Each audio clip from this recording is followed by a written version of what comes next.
오늘 경제있게스타를 주제에 알아보겠습니다. 10월 소비자 물가가 3.2% 오르면서 약 10년 만에 최고 상승폭을 보였습니다.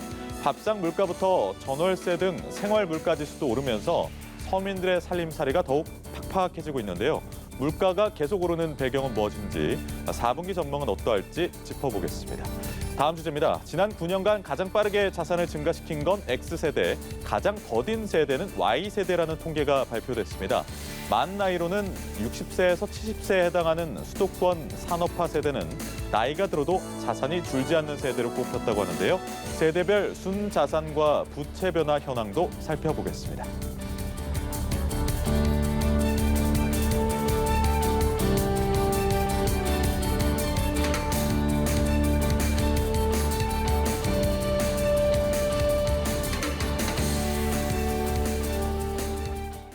네, 김대호의 경제읽기 김대호 박사 자리에 있습니다. 어서 오세요. 안녕하세요, 박사님. 반갑습니다.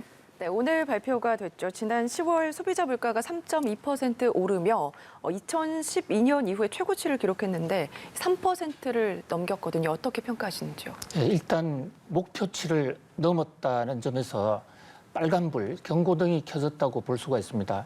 우리나라의 지금 물가 억제 목표는 잘 아시는 대로 2%입니다. 이 2%를 넘은 게 벌써 6개월 됐거든요. 4월, 5월, 6월, 7, 8, 9 이렇게 6달 연속으로 2%를 넘었는데 이번 10월 달에는 한 단계 더 뛰어서 3%를 훌쩍 뛰어서 3.2% 전년 동기 대비 증가율을 기록했습니다. 이 같은 증가율은 2012년 2월 달 이후에 무려 9년 9개월 만에 처음 있는 상당히 높은 상승률입니다. 지금 그래픽에서도 보시는 대로 소비자 물가 CPI 증가율이 계속 우상향으로 계속 올라만 가고 있는 이런 상태인데 이제 이런 정부에서는 이번에 물가가 이렇게 오른 것은 착시 현상이다. 그래서 실제로는 그렇게 많이 오르지 않았다라고 통계청이 공식 발표하고 있습니다. 한 가지 이제 핵심적인 요인이 통신비 문제인데요. 작년 10월 달에 잘 기억하시겠습니다만은 34세 이하하고 65세 이상에 대해서 정부가 통신비를 정부가 대신 지급해 준 적이 있습니다. 그게 소비자 입장에서는 그 통신비 가격 하락으로 나타났단 말이죠. 근데 이제 1년이 지나니까 지금 현재 물가 상승률이라는 것은 전년 동기 대비로 정하니까 작년 10월 달 물가가 정부의 지원으로 인해서 의도하지 않게 뚝 떨어진 거예요. 근데 올해 계산을 하니까 이제 그것이 기저효과가 반영이 돼서 무려 23% 이상 아주 폭증한 것으로 되어 있습니다. 그러니까 이거를 빼면 이 통신비 상승으로 인한 기저효과가 0.67%포인트가 되기 때문에 이거를 빼면 9월 달이나 10월 달은 물가가 똑같다. 전년 동기 대비 2.5% 오른 것이다. 물론 그래도 2.5%도 여전히 목표를 초과한 것이기 때문에 물가에 대해서 좀 경각심을 가져야 될 것으로 보입니다. 근데 기저효과라고 하기에는 뭐 달걀, 육류 이런 것들 너무 지금 비싸요. 장보기 겁날 정도로 비싸다는 의견들이 많고 생활 물가 지수가 4.6% 급등했다던데 품목별로 얼마나 올랐는지 좀 알아볼까요? 그렇습니다. 가장 많이 오른 것은 역시 석유 관련 휘발유, 경유 이런 제품들입니다. 지금 석유류는 27%가 올랐거든요. 경유가 30%, 휘발유 25% 이렇게 오르다 보니까 아주 폭발적으로 늘어나게 됐고요. 또 하나는 이 돼지고기 또 달걀값 이런 건데요. 이 돼지고기 값이 늘어나는 것은 현재 지금 코로나 팬데믹 이후에 국제 물류가 대란이지 않습니까? 이게 지금 근로자들 부족 또는 트럭 부족 이래가지고 이게 제대로 넘어오지 않고 있는 이런 현상 때문입니다. 그런데 저 그래픽에서도 보시다시피 일부 채소료 같은 것은 가격이 많이 또 내렸습니다. 사과도 15% 이상이나 크게 내렸거든요. 채소료 가격이 내리는 바람에 물가가 상당히 선방을 했고요. 그런대로요. 그다음에 수산물, 이 어패류 가격도 많이 내렸습니다. 반면에 이제 국제 유가 때문에 공업 제품, 국제 유가 기름이 들어가지 않는 공업 제품이 없다 보니까 공업 제품 쪽이 4.3% 올랐고요. 또 전기료를 정부가 9월 달부터 소폭 인상하는 것을 허용해 주지 않았습니까? 그 효과도 좀 반영이 돼서 이제 전반적으로 전년 동기 대비 3.2까지 올라갔다. 특히 네. 좀 말씀하신 생활 물가라는 것은 소비자들의 사용 빈도가 높은 건데 그 안에 바로 전기, 수도 저런 게 다 들어가 있고요. 통신 요금도 들어가 있고 쇠고기, 특히 돼지고기는 요즘 백종원 씨 효과까지 지금 겹쳐가지고요. 예. TV에 나와서 돼지고기 먹자. 저 불백 이런 거. 예, 그리고 집에서 이 방콕을 하다 보니까 아무래도 집에서 이 육류 소비가 좀 더 많아진 것 같다. 이런 요인들이 총체적으로 작용을 한 것으로 보입니다. 알겠습니다. 네, 이런 물가 안정을 위해서 정부가 유류세 인하라든지 소비 쿠폰 발행 등 소비 진작 대책을 내놓고 있는데 이 대책들이 뭐 경제 회복이라든지 물가 안정이 도움이 될 수 있을지 궁금하고요. 다음 달 물가는 어떨까요? 예, 다음 달 물가는 올해 이번 달 물가보다는 좀 더 떨어지지 않겠는가, 이것이 정부의 현재 예상입니다. 왜냐하면 지금 기저효과와 관련해서 코로나 팬데믹으로 인해서 작년에 물가가 쭉 떨어져 오던 현상이 10월 달에 끝났거든요. 이렇게 11월 달부터는 물가가 좀 오르기 시작했단 말이죠.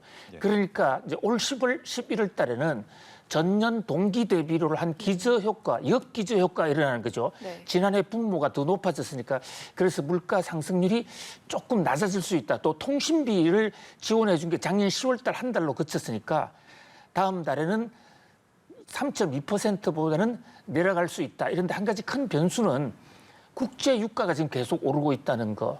그다음에 또 국제 공급망 물류 대란 이런 게 가세를 한다면 여전히 낙관할 수는 없는 그런 어떤 매우 지금 민감한 그런 상황이라고 볼 수 있겠습니다. 예. 그 각종 경제 지표들이 발표가 돼서 저희가 짚어보고 있는데 긍정적인 지표도 있었어요. 수출액이 10월 수출액이 555억 달러, 월 기준 역대 2위고 무역 순위도 영국을 제치고 8위를 차지했습니다. 예, 지금 앵커님은 긍정적이라고 그러시는데 저는 긍정을 넘어서 매우 반가운 정말 희소식이라고 보여집니다. 전 세계적으로 코로나19 때문에 많은 나라가 지금 큰 타격을 받았지만 적어도 우리나라는 역시 이 무역 대국, 수출 대국답게 무역과 수출 면에서는 오히려 코로나 때 더 지금 빛이 나는 그런 현상이거든요. 지금 10월 달 역대 지금 두 번째로 월간으로서는 가장 많은 수출을 기록했고요. 작년에 우리가 달성했던 수출을 12월까지지 않습니까? 근데 이미 지금 10월 달로서 목표를 초과 달성을 했어요. 지금 품목별로 반도체라든지 기계류 지금 제품들이 그 폭발적으로 지금 늘어나고 있는데 특히 이제 우리나라의 제조업이 다른 나라보다도 코로나 팬데믹에 상당히 강한 이런 그 인내력, 어떤 저항력을 갖고 있다 보니까 외국으로 지금 집중적으로 수출이 되고 있는 상황이거든요. 자, 특히 우리나라에 지금 이 무역이 1조 달러를 넘었습니다. 그리고 지금 국가별 순위에서도 영국과 이탈리아를 꺾고 우리가 8위로 우뚝 올랐었어요. 우리가 지금 그래픽에 보시면 중국부터 미국, 또 이런 독일, 네덜란드, 일본, 홍콩, 프랑스, 그 바로 다음에 한국이 올라갔는데요. 여기서 사회주의권인 중국을 빼면 우리가 G7의 7위까지 올라갔다는 얘기가 되고요. 예. 무역 면에서도 우리가 이제 선진국 반열에 올랐었다. 이렇게 볼 수가 있겠습니다. 네. 알겠습니다. 네, 경제 지표들 살펴봤고요. 다음 주제로 넘어가 보도록 하겠습니다. 예. X세대, 그러니까 1975년에서 1984년 X세대의 자산 축적이 가장 빠르고 반면 Y세대가 가장 더디다, 그런 연구 결과가 나왔는데 왜 이런 격차가 발생한 거예요? 예, 지금 무슨 세대가 X세대는 뭔지, Y세대는 뭔지 이런 것에 대한 우리 개념 구분이 너무 좀 많아요, 있어야 될 것 세대. 같아요. 네. 예. 뭐 크게 현재 지금 학계에서 공인되고 있는 우리나라 성인들의 세대는 크게 5가지로 분류될 수가 있습니다. 예. 우선 67세 이상, 그러니까 1954년생 이상의 이제 어르신들은 이른바 산업화를 해온 분이다 해서 산업화 세대. 그야말로 한 푼이라도 더 벌기 위해서 열심히 노력한 세대입니다. 네. 그것이 이제 1세대라고 볼 수 있고, 또 예. 2세대는 베이비붐 세대, 전쟁이 끝나고 본격적으로 이제 인구가 늘어나던 그 베이비붐 세대는 1차 베이비붐 세대가 있어요. 이게 57세부터 66세까지. 그리고 2차 베이비붐 세대가 47세부터 56세까지 이렇게 있고요. 그다음 지금 46세부터 27세까지를 X세대, 베이비붐 세대가 끝나고 나서 왜 X세대라고 불렀냐면 이 세대의 특징을 잘 모르겠다. 종래에는 분명한 특징이 있었는데 그래서 잘 모른다 해서 X를 잡았고요. 그 X 다음에 이제 Y세대는 2000년 해서 자 X, Y세대 그러니까 5개로 나누는데요. 네. 지금 그래픽에 보시는 게 저 그림에 오른쪽으로 가면 갈수록 소득이 높아지는 겁니다. 위로 올라가면 올라갈수록 부채가 높아지는 것이에요. 네. 그런데 보면 가장 2012년부터 2012년까지 가장 많이 오른 것은 단연 가운데 있는 붉은색의 X세대입니다. X세대가 돈을 가장 빠른 속도로 가장 많이 벌었다는 얘기입니다. 네. 반면에 왼쪽에 있는 Y세대, 그러니까 Y세대는 25세에서 36세인데요. 이 소득 증가 속도가 가장 느린 거예요. 이제 그리고 이제 오른쪽으로 가면 아무래도 오른쪽은 더 많이 벌었으니까 절대 금액에서는 소득이 많기는 하지만 최근 들어서 이제 저 산업화 세대는 소득이 찌그러들고 있는 것이죠. 더 이상 안 늘고 있는 거다 말이죠. 그런데 1차 베이비붐 세대는 소폭이지만 꾸준히 늘고 있다. 이런 어떤 세대별로 완전히 다른 재산 형성 어떤 패턴이 드러났다. 이게 서울연구원의 발표입니다.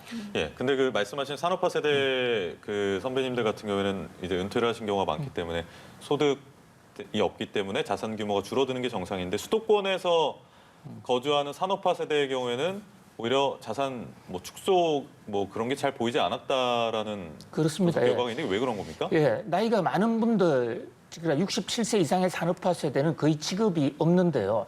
그럼에도 불구하고 이제 수도권에서 살고 계신 분들은 이제 마지막 자산으로 조그마하게라도 집 한 채 이렇게 가진 경우가 평균적으로 그 반수 정도가 넘어가는데 수도권의 주택 가격이 상승을 하다 보니까 어허. 자산 가치가 늘어난 것으로 그렇게 보이는데 그러나 이제 그 지방에 있는 비수도권 지역에서는 급격하게 자산이 줄어드는 그런 좀 대조적인 패턴을 보이기도 합니다. 집값 때문이군요. 네. 집값이 한 요인입니다. 예. 알겠습니다. 이 투자의 상황에서도 다르게 나타나는데요. 이 X, Y 젊은 세대들은 이 주식이나 투자 같은 이 직접 투자를 선호했고 산업화 세대는 예금을 선호하는 등 차이를 보였거든요. 이 세대에 따라서 달라지는 만큼 이 정부의 정책 방향도 달라져야 될 것 같거든요. 그렇습니다. 참 재밌는 흥미로운 분석을 지적을 해주셨는데요. 나이가 많으면 많을수록 주식이나 채권은 안 하고 은행 예금을 하고 있고 나이가 적으면 적을수록 은행 예금은 하지 않고 주식이나 채권을 많이 한다. 이런데 이게 세계적인 추세고요. 자본주의가 성숙하면 성숙하는 대로 은행보다는 주식이나 채권 쪽으로 흘러가는 게 당연한 추세이긴 한데 지금 우리나라는 세대별로 너무나 그 차이가 확연한 것입니다. 그러니까 산업화 세대는 아예 주식, 채권은 거의 투기판으로 보고 접근도 하지 않고 있고 또 젊은 세대들은 주식, 채권, 가상화폐에만 올인하고 있는 그러니까. 그렇게 한쪽에 치우치는 것은 이 포트폴리오 차원에서 결코 좋지 않거든요. 그래서 정부 정책이라든지 교육 정책 이런 데에서도 노인들에게는 그러니까 어르신들에게는 주식 시장이나 채권을 사는 이런 교육을 좀 더 할 필요가 있고요. 그리고 젊은 층에 대해서는 이 채권이나 주식이 물론 중요하지만 레버리지가 가져올 수 있는 긍정적인 효과도 있지만 빚으로 샀을 때 그 감당하지 못할 참사가 올 수 있다라는 것에 대한 그런 교육도 같이 하는 그런 균형 있는 투자 전략이 필요한 상황으로 보입니다. 예, 알겠습니다. 오늘 말씀 여기까지 듣겠습니다. 김대호 경제읽기 김대호 박사의 이야기 나눴습니다. 고맙습니다, 박사님. 고맙습니다. 감사합니다.